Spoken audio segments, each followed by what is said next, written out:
If you're looking to purify the drinking water in your home, there are a couple ways to do it that we carry here at Apt: standard inline water filters and reverse osmosis systems.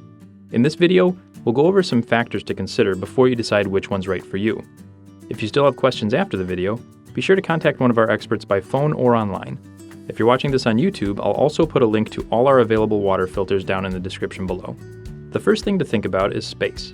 Both systems take up more room than you may think. The standard ones are a little more compact and can generally fit under a kitchen sink without too much trouble. But a reverse osmosis system can require a little more room because there's more parts involved. This is something you definitely want to plan for, especially if you have a garbage disposal under there.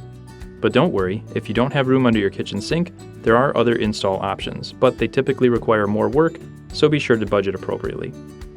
Then you have the filters themselves. These are doing the bulk of the work in purifying your water, and because of that, they'll need to be changed occasionally. The timing varies based on the quality of the water in your home, but you should plan on changing them at least once a year. On a reverse osmosis system, there's also a membrane that needs to be replaced every 2 to 7 years, again, depending on your water quality. So, what's the difference between these two types of filters? Standard inline filters are great for improving the taste of your water by removing chlorine and other potentially harmful elements. However, they have limitations when it comes to removing heavy metals, bacteria, and viruses.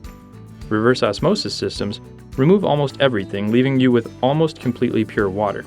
People have differing opinions on which they prefer though, since inline filters may not clean out everything, but they do leave in some healthy minerals, while reverse osmosis removes most everything, even the healthy stuff. So that's a quick rundown on the different filter types we carry here at Apt. If you need help deciding which system might work best for you, don't forget, you can contact our experts by phone or online. We're always happy to help. Thanks for watching.